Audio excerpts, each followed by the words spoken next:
as you've been seeing throughout the day, and hopefully you've been experiencing as you're doing this hacking and working on your own projects, the ontology SDK gives you an API for your organization. It makes your organization programmable. It gives you a language that you can translate into code. This next launch is giving that language some new words and some new grammar. It's making it easier to express what you want to say, and will be useful for doing things like building reusable components or building real-time applications and more. This is a case where we can push the frontier of what you can actually build. So excited to have Eran and Eric show you more. Hello, hello. Thanks for having us. So my name is Eran Witkin. I've been with Palantir for about 8 years. 5 years I've worked with companies like yourselves, helping you adopt Foundry. In the last 3 years, I've been a product manager and leading the product development of OSDK. And I'm EA, is what people call me around here, and I'm a software architect on OSDK TypeScript. I've been at Palantir for 17 years and on the OSDK for a year. So you've probably heard a lot of OSDK verbs here in the last few hours, and tomorrow we're going to hear a little bit more. I hope I'm turning around in your build sessions and I'm seeing people using it. What is it? So it's kind of the word that we use to describe the set of tools that are given for a developer when they want to build their application powered by a Foundry. So imagine it doesn't matter like if you're writing your React application or you're writing your Python application outside of Foundry, but you still want to use the Foundry as your backend, Foundry as your infrastructure. OSDK is the connecting tissue to do that. And we are doing this through an SDK that is written in TypeScript, in Python, and in Java. And we also publish an open API spec. So if you want to take that spec and load it into one of the open source generator, you can do this in C# or in Go or whatever favorite language that you we want to do. And we started that journey about, I don't know, 2.5 years ago or something like that. And since that, we've discovered that we can do the language even better. And what we're now launching is what we call TypeScript 2.0, which is a new version of the TypeScript SDK. And that's what EA and I are going to show you. Actually, it's on me to press these buttons. So what can we do with OSDK? So the first thing is we want to build tools that is fun to work with. In this example, I'm showing you like a TypeScript application. You can build a React Native applications running on iPhone, on Android, or what have you. You can build Angular.js. I'm not saying it's fun, but sometimes you have to do that. And as I said, you can do open API and do whatever you want with that spec. We want to make sure that whatever we are providing you helps you write a type-safe application. And if you don't know what that means, it means that you will catch, it's not that you're not going to have bugs, but you're going to catch the bugs in your development stage and not in your production stage, because it's all going to be tightly saved. We're going to tell you exactly what properties you can use from the ontology, how you can use them, and all of that. We're going to simplify the whole process of the OWASP flow into one line of code, and you're going to see that line of code, and the whole redirect and everything is going to be managed for you. We want to keep it simple. I let you do the last S as you please, but this is all the code that you need in order to instantiate a client, create an authentication object, and use this object to query something from your ontology. So pretty simple, not saying that this is the best app or the most productive app, but it just shows you how simple that app could be. We're also making sure that we're not too opinionated in the sense that what the SDK lets you do is do the connection between your application and Foundry. But what you do in your application is pretty much up to you. So in this example, we're showing you how you can use SWR as your kind of state and query library, but you can use React Query or whatever other language or library that you want. And you can also use you can also build your own libraries in it, and EA is going to present some of this in a minute. Last thing, one of the things that I really like about OSDK is the ability to take all the AIP functionality that you have in Foundry and embed them in existing application. So it's not just, hey, I'm going to want to start a new project starting from scratch, and now I'm going to build the whole UI. But imagine any of your ERP applications, any of your SAP application, whatever you have, you can now take an AIP logic, register it as a function, use the SDK to use that function, and just call it from wherever you are in your organization, calling into Foundry. In this example, and if you've seen this in the booth in the dining hall, imagine this as an existing application, and I'm using the SDK to query an AIP agent and ask questions about chess or about my ontology. So just as an example here. So let's go to a quick demo. If we can switch to the demo machine on 1. So this is my VS Code. In this one, I'm using an ontology that is querying a Wi-Fi location data set that I took from open source places. I'm using I'm just presenting this as a way to show how we're using the SDK. All that you need to do is basically, query that specific object that you want with your client, define the where clause that you want. I'm filtering here based on Manhattan Borough. I'm selecting whatever properties that I want, so I can trim down the ontology just to the properties that I want from that specific object, and returning the first page of 50. And just to prove you that this runs on native app, I'm just going to run an iOS simulator and launch that up in a second. It will show you the Expo framework. And that's failed. That's great. So we can't have something without a bug.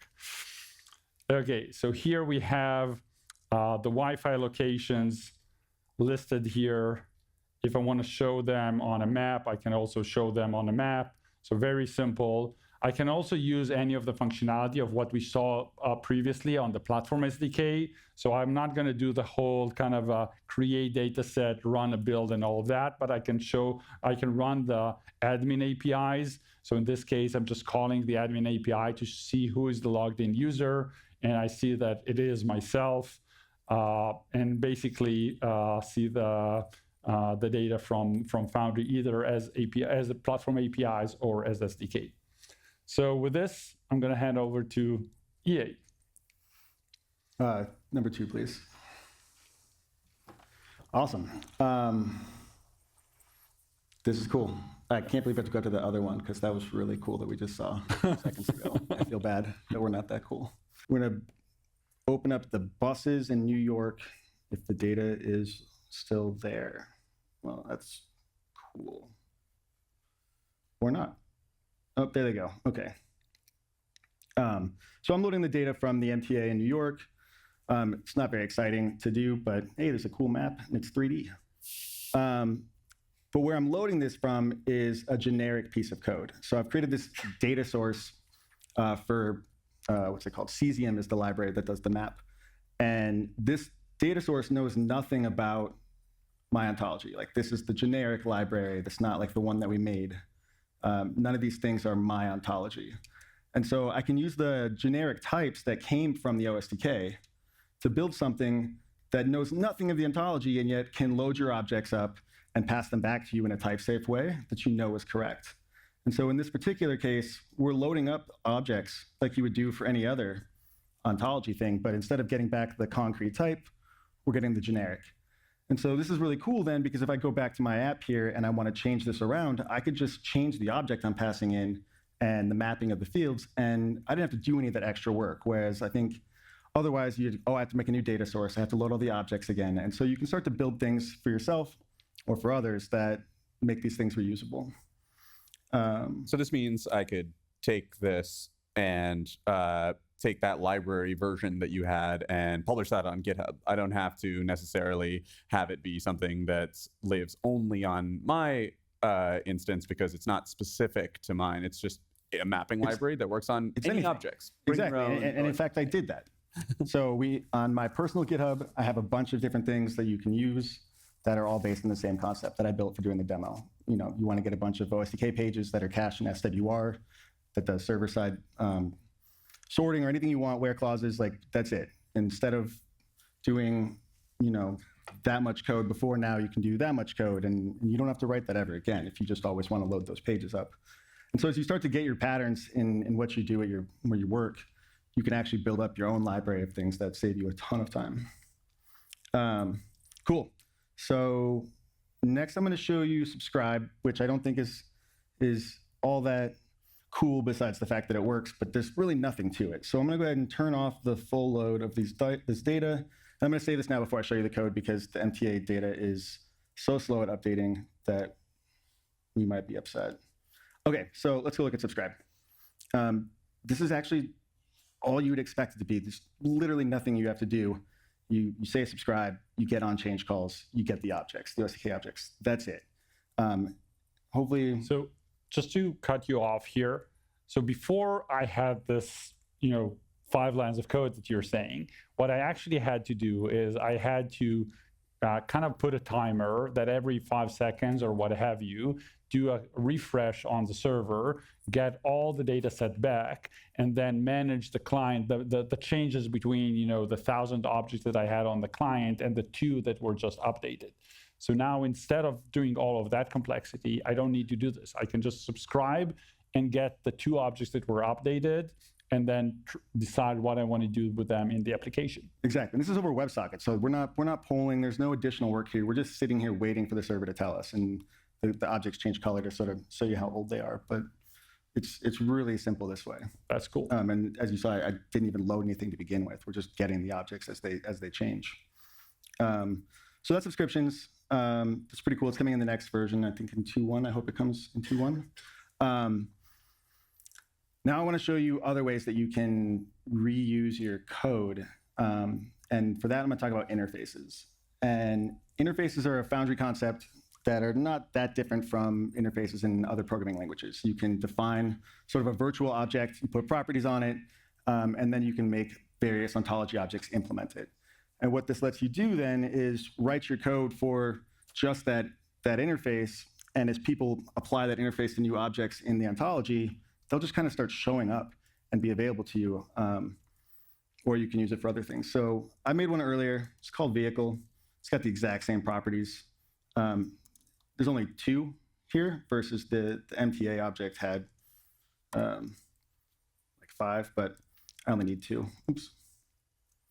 So we have this vehicle, and when I save this and do the full subscribe, it's going to be pretty uneventful because, well, I didn't change anything, right? It's just using the interface now. So I kind of want to talk about what interfaces are a little bit, how you can use them to your advantage, and how they work, and then we'll come back to this. So if we go... I just want to pause here for a second. Yeah. So on one end, we talked about type safety. Okay, so we have like a very typed system where we're saying, hey, read these, Wi-Fi locations or whatever, MTA bus locations and all of that. On the other end, we want to make it generic. So we want to load to the map, not just buses. We want to load buses and taxis and whatever. So how do you get all of these things to work together? By defining an interface that all of these objects implements and then use this interface within our language. So you get the type safety from the interface, but all the objects. Imagine your database had interfaces and you could load any table from your database without knowing in advance what the table, what the table name is, as long as you know that it always have these 3 columns or something like that. Yeah. And actually cooler than an interface, like if you have an interface in Java and my interface has get name and his interface has get name, we have this problem where, well, which get name are you using? Hopefully they both return string and you don't have a problem. With interfaces in Foundry, they're actually mapped. So the property names don't have to be the same. You're saying to implement this interface, these properties map to this type. And so you can have reuse of names. You can implement multiple interfaces that have the same names on them, and you have no problem with that in terms of what you're designing. So you don't have to change your code as you get new object types. So let's go, what's here? We'll look at that real quick. So here, I'm just loading an object. We're not doing the generic coding anymore. Like I'm just strict downloading an object, and it's an MTA bus. And to go back here, I can load this by vehicle, and I'm just showing you the first one. I'm just getting the first one out and showing it to you in this lovely interface. So we'll save this here, and when I load by the vehicle, it's not going to waste time loading other properties I don't care about. You don't need that. You're saying I want the vehicle. And there's also some like other metadata on the object, like, hey, this is in the context of a vehicle versus it being an MTA bus. And in fact, we can take an MTA bus and we can tell it to act as a vehicle and use its own mapping. And as I do this, hopefully, oops, I should have done load the object first. Here, let's do this. Load the object, and then I can tell it to, so you see the API name is MTA bus and the object type is MTA bus, but as I cast it, I guess, as a vehicle, it changes to be that shape. Why this is cool? Because there are a lot of cases where you need the specific objects. You want to have a form. You need to feel all the properties of the form. But that specific object needs to also load to something that is a generic. So you build like a generic map. The generic map doesn't care whether you're presenting a bus or you're presenting a taxi or you're presenting something else. So you can build this thing and say, hey, map, take this as a vehicle and take the other thing as a vehicle and present them on the map, while the other part of your application knows more about the specifics of the object. So you can decide how you play with both of these sides. Yeah. So let's go. I have this plane. There's just one plane in my data set. I'm sorry. But let's have it implement this. And first I'm going to show you in the properties. I don't know if I can do this quickly. Like the location is called location. Right? It's not called whatever we had it over here, current location, right? And saying there's no last updated field on this thing. Uh-oh, I lost my object. Sorry, 1 second. Okay, so back to my plane. So let's have it implement this interface. So we'll go ahead and find it. I'm gonna do vehicle. It needs to have these two properties. And what I'm gonna do now is I'm gonna say, hey, current location actually maps to location on this object. And last updated actually maps to, let's say, time position on this object. Go ahead and do that, and we're going to save it. Yep. And now we come back to this demo over here, and my plane updates like every second. So we're going to use that to our advantage to make sure that it loads. So I'm going to tell it I want to load vehicles, but only ones that have been updated in the last 100 seconds. And hopefully, if everything goes according to plan, that updated. And we have an object type of plane. It's a vehicle, but it's a current location, and the last updated is not whatever was on that object. So you can use these interfaces to migrate data to new object types. You can use it to support planes and buses on your map. You can do it for all kinds of various things. It's really, really powerful. It's going to help make it so that you can build a generic application without even knowing necessarily what the end objects are going to be. And I think it's worth noting here that like this SDK I've generated doesn't know about planes. Like this object isn't in here. Like this just knows about vehicles. At runtime, as it goes, it loads the mapping, it figures all of this out, and gives you the correct data. I guess adding vehicle here is meaningless. Okay, so we can finish that all out now that this is a vehicle. We can go back to our map, and it did vehicle. So there's my one airplane. It's down there in Arizona. It's not very exciting as a demo because there's only one. I'm really sorry. My other airplanes are gone. But it shows you that we didn't update this application at all. Like we coded it for vehicles. We have the ability to use current location and location, and we don't have to do anything else. Yeah. So let me challenge you. I want to build an application that, like I'm a third-party provider, I build an application and I want to adopt that application to various, customers of mine. Yeah. How would I code that into my application?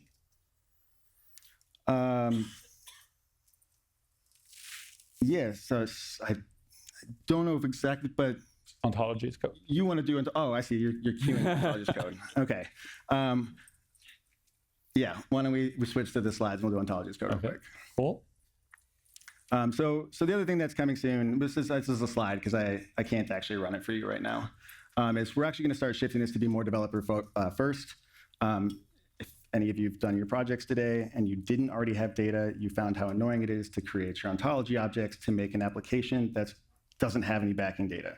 It's pretty annoying.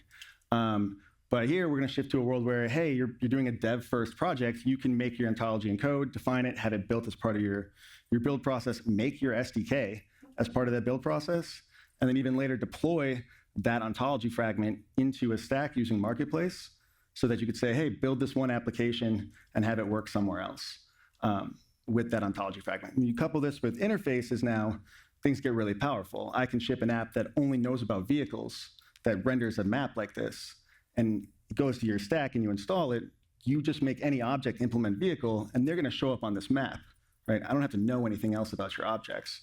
So it's really going to start making it possible for us to build products on top of Foundry. I think right now people can build applications pretty well. This will really start opening up the ability to just code and make a product.